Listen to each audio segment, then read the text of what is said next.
Hello students, या व्हिडिओमध्ये आपण 12th कॉमर्स बुककीपिंग अँड अकाउंटन्सीमधील second chapter not for profit concern पाहणार आहोत. या व्हिडिओमध्ये आपण steps to solving problem and adjustment पाहणार आहोत. म्हणजेच या टॉपिकचे प्रॉब्लेम सोडवताना कोणत्या स्टेप्स फॉलो करायचे आहेत आणि यामध्ये कोणते ॲडजस्टमेंट विचारले जातात याचा आपण थोडक्यात अभ्यास करणार आहोत. तर पाहूयात. सुरुवातीला टाइप्स ऑफ प्रॉब्लेम. या टॉपिकमध्ये तुम्हाला कोणत्या प्रकारचे प्रॉब्लेम्स विचारले जातील यामध्ये आपण दोन टाइप केलेले आहेत. एक, opening balance sheet is not given, म्हणजे जर प्रॉब्लेममध्ये ओपनिंग बॅलन्स शीट दिले नसेल तर प्रॉब्लेम कसे सॉल्व करायचे. Second type, opening balance sheet is given, जर प्रॉब्लेममध्ये ओपनिंग बॅलन्स शीट दिलं असेल तर. त्यातला पहिला प्रकार आहे opening balance sheet is not given, म्हणजे जर प्रॉब्लेममध्ये ओपनिंग बॅलन्स शीट दिलं नसेल तर. त्याचेही पुन्हा दोन प्रकार पडतात. त्यातला पहिला प्रकार आहे कॅपिटल फंड इज गिवन, म्हणजे जर प्रॉब्लेममध्ये कॅपिटल फंड दिला असेल, मीन्स या प्रॉब्लेममध्ये फक्त रिसिट अँड पेमेंट अकाउंट दिलं जातं, त्याचबरोबर ॲडजस्टमेंट दिल्या जातात आणि याच ॲडजस्टमेंटमध्ये तुम्हाला कॅपिटल फंडसुद्धा दिला जातो. नंतर आपल्याला capital fund is not given हा प्रकार किंवा या प्रकारचा प्रॉब्लेम सोडवायचा असतो. या प्रॉब्लेममध्ये देखील रिसिट अँड पेमेंट अकाउंट दिलं जातं, त्याचबरोबर ॲडजस्टमेंट दिले जातात. बट या ॲडजस्टमेंटमध्ये तुम्हाला कॅपिटल फंड दिलेला नसतो. जर कॅपिटल फंड दिला असेल तर आपल्याला कोणते अकाउंट्स तयार करायचे असतात पहा. एक, income and expenditure account. Second, closing balance sheet. ठीक आहे. जर आपल्याला प्रॉब्लेममध्ये डायरेक्ट कॅपिटल फंड दिला असेल तर आपल्याला ओपनिंग बॅलन्स शीट बनवण्याची काही गरज नसते, म्हणून आपण इन्कम अँड एक्सपेंडिचर अकाउंट आणि क्लोजिंग बॅलन्स शीट एवढेच दोन फॉर्मॅट तयार करतो. नंतर आहे capital fund is not given, जर आपल्याला प्रॉब्लेममध्ये कॅपिटल फंड दिला नसेल तर मात्र आपल्याला तो कॅपिटल फंड शोधावा लागतो. त्यासाठी आधी आपल्याला तीन फॉर्मॅट तयार करावे लागतात. एक, income expenditure account, closing balance sheet आणि तिसरा फॉर्मॅट आहे ओपनिंग बॅलन्स शीट. आता ओपनिंग बॅलन्स शीट का बनवायचं आहे तर या ओपनिंग बॅलन्स शीटमध्ये आपल्याला ज्या ओपनिंग ॲसेट्स आणि ओपनिंग लायबिलिटीज दिलेले असतात त्यावरून आपल्याला कॅपिटल फंड शोधावा लागतो.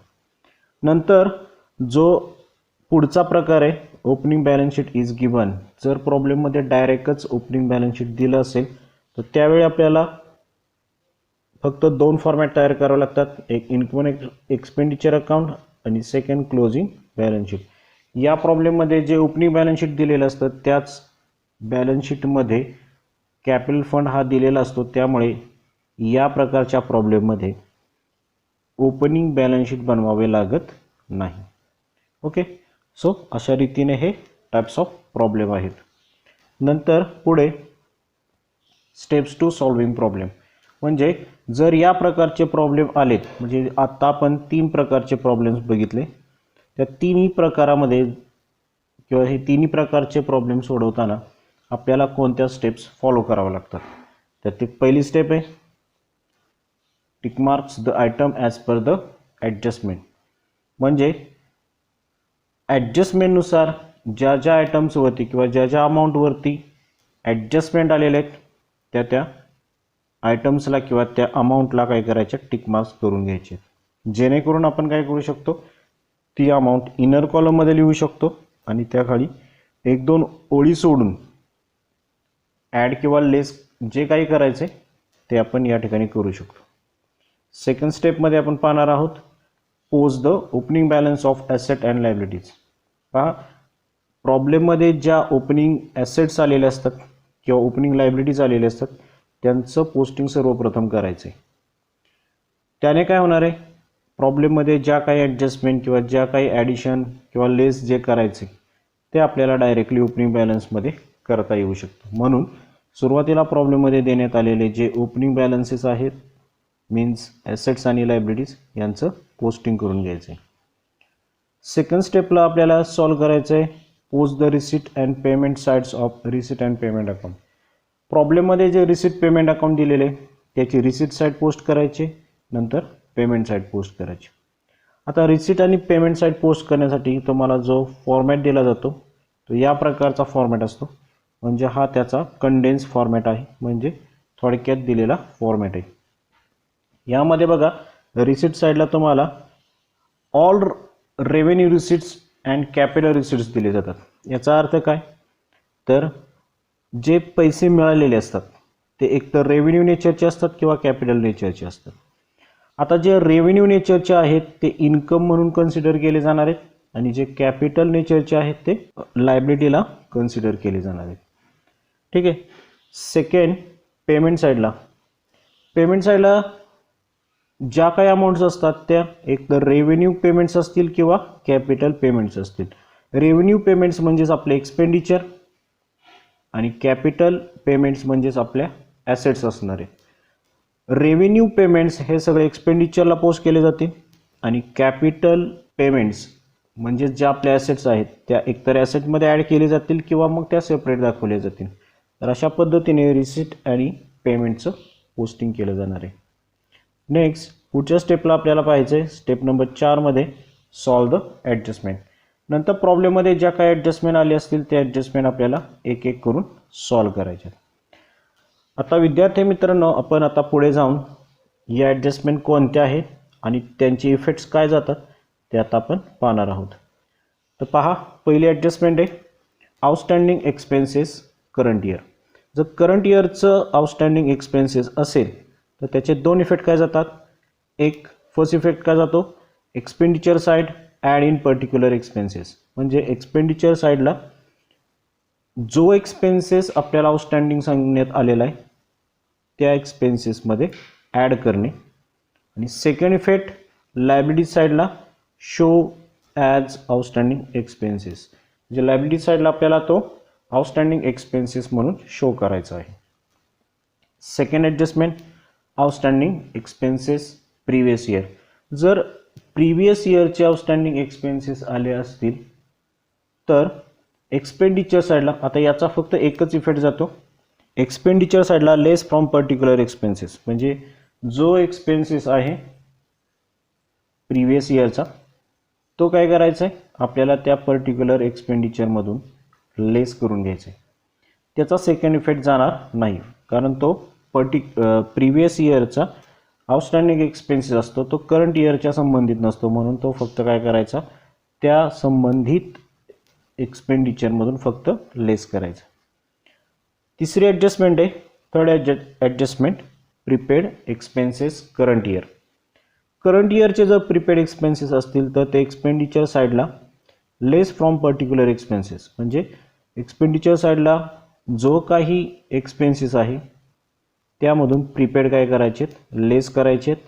आणि त्याचा सेकंड इफेक्ट जाणार आहे ॲसेट साईडला शो ॲज प्रीपेड एक्सपेन्सेस, म्हणजे ॲसेट साईडला ते प्रीपेड एक्सपेन्सेस म्हणून दाखवायचे. सेम चौथी ॲडजस्टमेंट पहा, प्रीपेड एक्सपेन्सेस प्रिव्हियस इयर. आता प्रिव्हियस इयरचे जर प्रीपेड एक्सपेन्सेस असतील तर काय करायचे, म्हणजेच प्रिव्हियस इयरला प्रीपेड एक्सपेन्सेस आले असतील तर ते करंट इयरच्या संबंधित असतात, म्हणून एक्सपेंडिचर साईडला ॲड इन पर्टिक्युलर एक्सपेन्सेस, म्हणजे एक्सपेंडिचर साईडला जो काही संबंधित एक्सपेंडिचर आहे त्याच्यामध्ये फक्त ॲड करायचे, त्याचा सेकंड इफेक्ट जाणार नाही.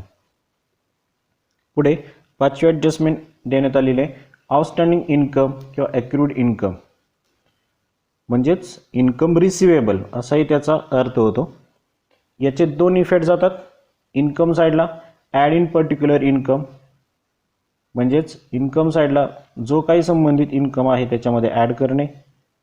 सेकंड इफेक्ट किंवा दुसरा इफेक्ट जातो ॲसेट साईडला शोन ॲज आउटस्टँडिंग इन्कम, म्हणजे जो काही इन्कम आहे आउटस्टँडिंग तो ॲसेट साईडला पुन्हा दाखवायचा. Second effect outstanding income.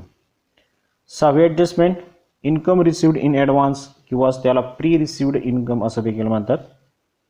त्याचेही दोन इफेक्ट जातात. इन्कम साईडला लेस फ्रॉम पर्टिक्युलर इन्कम, म्हणजे संबंधित इन्कममधून तो लेस करायचा आहे. आणि त्याचा सेकंड इफेक्ट जाणार आहे लायबिलिटी साईडला shown as pre received income, म्हणजे लायबिलिटी साईडला तो प्री रिसिव्ड इन्कम म्हणून दाखवण्यात येणार आहे. सातवी adjustment subscription of previous year received in current year, that is outstanding subscription of previous year, म्हणजेच मागच्या वर्षीचे सबस्क्रिप्शन जर आउटस्टँडिंग असतील आणि ते या वर्षी मिळालेले असतील, म्हणजे त्याचं रिसिट किंवा तो इन्कम जर या वर्षी मिळाला असेल, त्याचे पैसे या वर्षी मिळालेले असतील, तर तो प्रिव्हियस इयरचा आउटस्टँडिंग सबस्क्रिप्शन असतो. आता मात्र त्याचे पहा दोन पद्धतीने इफेक्ट जातात. इन्कम साईडला लेस फ्रॉम सबस्क्रिप्शन, म्हणजे इन्कम साईडला काय करायचे ते लेस करायचे. आणि जर प्रिव्हियस इयरच्या सबस्क्रिप्शनचे दोन वेगळे अमाऊंट असतील, म्हणजे एक आउटस्टँडिंग अमाऊंट असेल आणि एक रिसिव्ड अमाऊंट असेल, तर त्यातली जी रिसिव्ड अमाऊंट आहे ती इन्कम साईडला काय करायचे लेस करून घ्यायचे आणि जी आउटस्टँडिंग अमाऊंट राहिलेली आहे ती ॲसेट साईडला outstanding subscription of previous year म्हणून दाखवायचे. लक्षात घ्या, कधीकधी ते फक्त अमाऊंट रिसिव्ड झाली एवढेच सांगतात, त्यामुळे कधीकधी या सबस्क्रिप्शनचे काय होणार आहेत एकच इफेक्ट जाणार आहे, तो म्हणजे इन्कम साईडला ते काय होणार आहेत फक्त लेस होणार आहेत.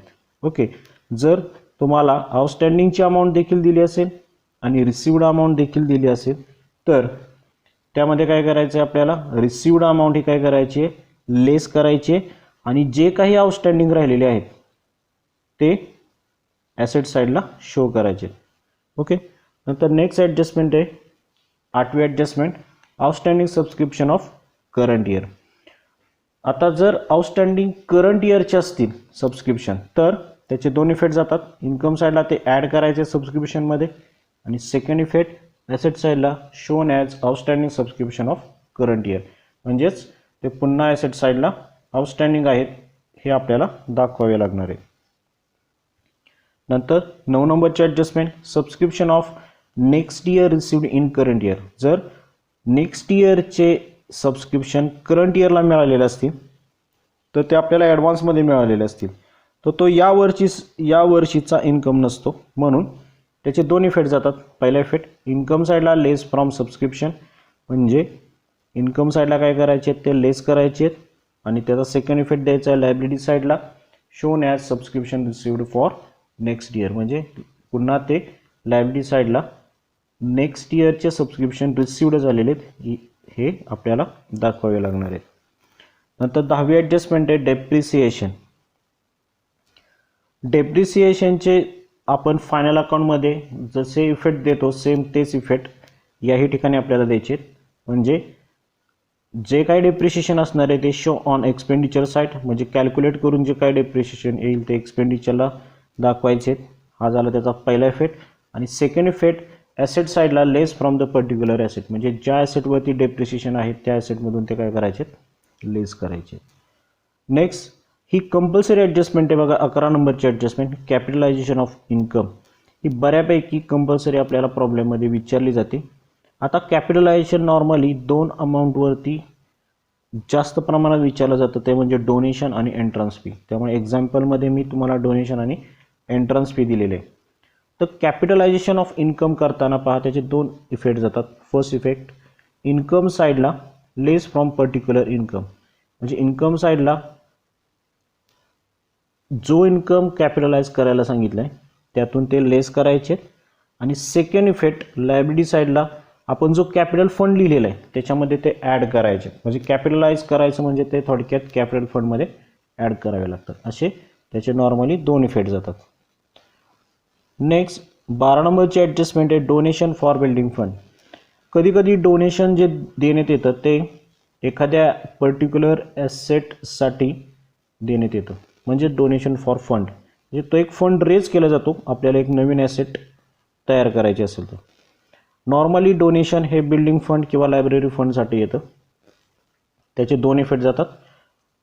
एक इन्कम साईडला फर्स्ट इफेक्ट इन्कम साईडला लेस फ्रॉम पर्टिक्युलर इन्कम, म्हणजेच डोनेशनमधून ते काय करायचेत लेस करायचेत.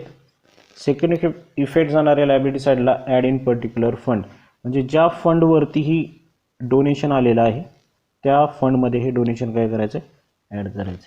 आणि लास्ट 13 नंबरची ॲडजस्टमेंट आहे interest on investment or securities, म्हणजे इन्व्हेस्टमेंटवरती आपल्याला कधी कधी इंटरेस्ट विचारलं जाणार आहे, त्याचे फायनल अकाउंटसारखेच दोन इफेक्ट जाणार आहेत. तर पहा इन्व्हेस्टमेंटवरती जे आपण इंटरेस्ट काढतो तो आपला इन्कम असतो, राईट. सो त्याचे दोन इफेक्ट पहा. पहिला इफेक्ट इन्कम साईडला shown as interest on investment, म्हणजे इन्कम साईडला तो इंटरेस्ट ऑन इन्व्हेस्टमेंट म्हणून दाखवायचा. आणि सेकंड इफेक्ट ॲसेट साईडला add in investment or securities, म्हणजे तो इंटरेस्ट पुन्हा इन्व्हेस्टमेंट किंवा सिक्युरिटीजमध्ये ॲड करायचा. आणि लास्ट सगळ्यात महत्त्वाची म्हणजे 14 नंबरची ॲडजस्टमेंट, ही ठराविक प्रॉब्लेममध्ये विचारण्यात येते. Consumption of stationery, drugs, postal stamps किंवा स्पोर्ट मटेरियल. तर या 4 पॉईंटवरती कन्झम्पशन काढायला सुद्धा आपल्याला विचारतात. पण हे कन्झम्पशन कधी काढायचं त्यासाठी पहा मी रेडमध्ये तुम्हाला दिलेले की कन्झम्पशन कधी काढायचं. Wien opening stock, purchase amount and closing stock is given. म्हणजेच जर प्रॉब्लेममध्ये फॉर एक्झाम्पल स्टेशनरीचा ओपनिंग स्टॉक दिला असेल, परचेस अमाऊंट असेल, म्हणजेच पेमेंट साईडला जर स्टेशनरीची अमाऊंट आली असेल आणि त्याचबरोबर क्लोजिंग स्टॉक देखील दिला असेल. नॉर्मली ओपनिंग स्टॉक आणि क्लोजिंग स्टॉक शक्यतो ॲडजस्टमेंटमध्ये देतात.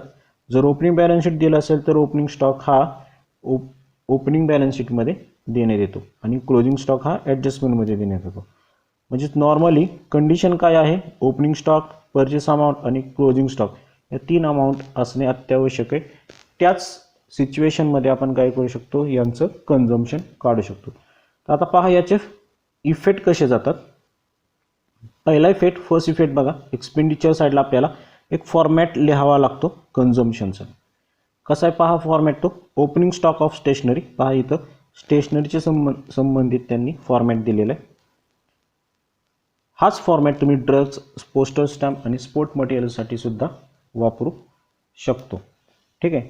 तर ओपनिंग स्टॉक ऑफ स्टेशनरी, त्याच्यामध्ये ॲड करायचे परचेस ऑफ स्टेशनरी, जे पेमेंट साईडला परचेस ऑफ स्टेशनरी दिलेलं असतं ते त्याच्यामध्ये ॲड करायचं. त्याचबरोबर कधी कधी ॲड आउटस्टँडिंग स्टेशनरी बिल, म्हणजे स्टेशनरी बिलचं म्हणजे या वर्षीचं आउटस्टँडिंग बिल असेल ते देखील त्याच्यामध्ये ॲड करायचं आहे आणि त्यातून लेस क्लोजिंग स्टॉक ऑफ स्टेशनरी करायचं आहे. नंतर हे सगळं कॅल्क्युलेशन करून जी अमाऊंट मिळणार आहे ते आपले कन्झम्पशन अमाऊंट असणार आहे, म्हणजे स्टेशनरी कन्झ्युम्ड ही आपल्याला अमाऊंट मिळणार आहे आणि ही अमाऊंट आपल्याला आउटरला लिहायची आहे. हे जे कॅल्क्युलेशन आहे ॲड लेस हे इनर कॉलममध्ये करायचं आहे आणि त्यातून जे कॅल्क्युलेशन करून अमाऊंट मिळणार आहे ती आउटरला लिहायची आणि ती कन्झ्युम्ड अमाऊंट असणार आहे. सेकंड इफेक्ट द्यायचा आहे, यातल्या फक्त क्लोजिंग स्टॉकचाच काय होतो सेकंड इफेक्ट जातो आणि क्लोजिंग स्टॉक ऑलवेज आपण कुठे लिहित असतो, ॲसेट साईडला. त्यामुळे सेकंड इफेक्ट जाणार आहे ॲसेट साईडला, शो क्लोजिंग स्टॉक, म्हणजे त्यामध्ये जो क्लोजिंग स्टॉक असणार आहे तो ॲसेट साईडला दाखवायचा. तर अशा रीतीने आपण नॉट फॉर प्रॉफिट कन्सर्नमधील प्रॉब्लेम कसा सोडवायचा किंवा त्याच्या संबंधित ॲडजस्टमेंट कशा सोडवायच्या हे आपण पाहिलेले. नेक्स्ट व्हिडिओपासून आपण या टॉपिकच्या संदर्भात जेवढे काही सॉल्ड एक्झाम्पल आणि प्रॅक्टिकल एक्झाम्पल्स असतील ते आपण घेणार आहोत. त्यामुळे या चॅनलला सबस्क्राईब करा, लाईक करा आणि शेअर करा, जेणेकरून तुम्हाला पुढील व्हिडिओ मिळत राहतील किंवा त्यांचे नोटिफिकेशन मिळत राहतील. धन्यवाद.